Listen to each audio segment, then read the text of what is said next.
friends, today we are going to start with our next topic of the same chapter, rotation and revolution. Now the topic which we want to start today is revolution. Revolution is the movement of the earth's surface around the sun. It is the movement of the earth's surface around the sun, and it takes approximately 365 1/4 days to complete one revolution around the earth's surface. Now 1/4 days means 6 hours. 365 days and 6 hours.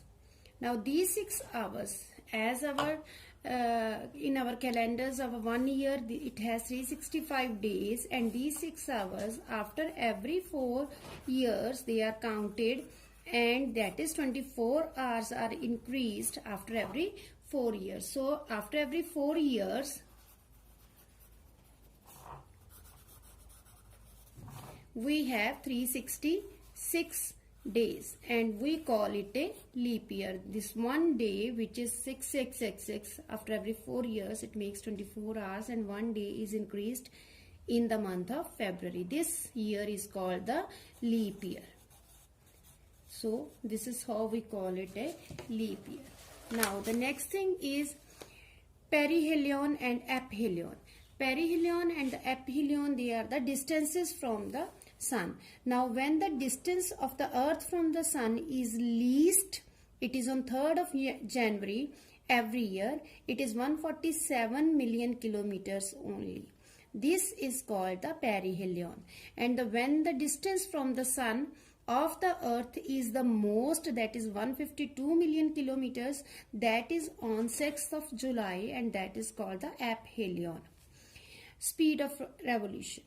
Speed of revolution is approximately 30 kilometers per second.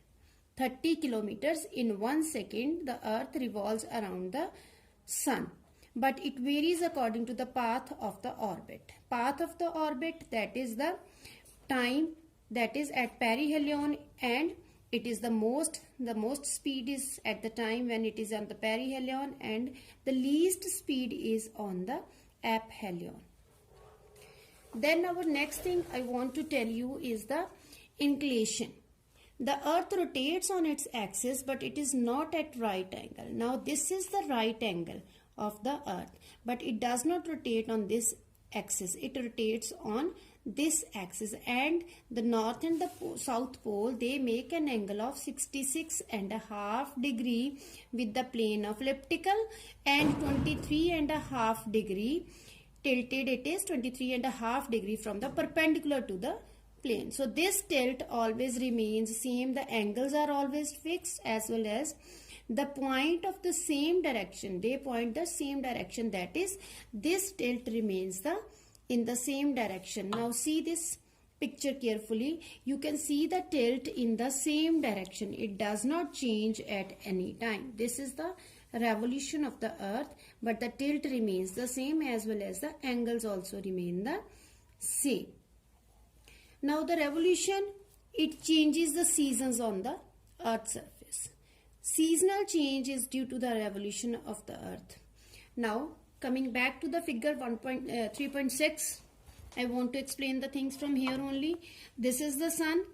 When the sun is at the center of the equator, this is the earth's surface, this is the equator. If the sun is in front of the equator, now this is the sun which is in front of the equator, then the rays of the sun are directed towards the equator. This day comes in the 2 times, that is 21st March and 22nd September. On these 2 dates, the sun is exactly overhead the equator. Now these 2 days, they are called the equinox. They are called the equinox. The meaning of equinox is that the length of the day and night is same, and that length is same only when the sun is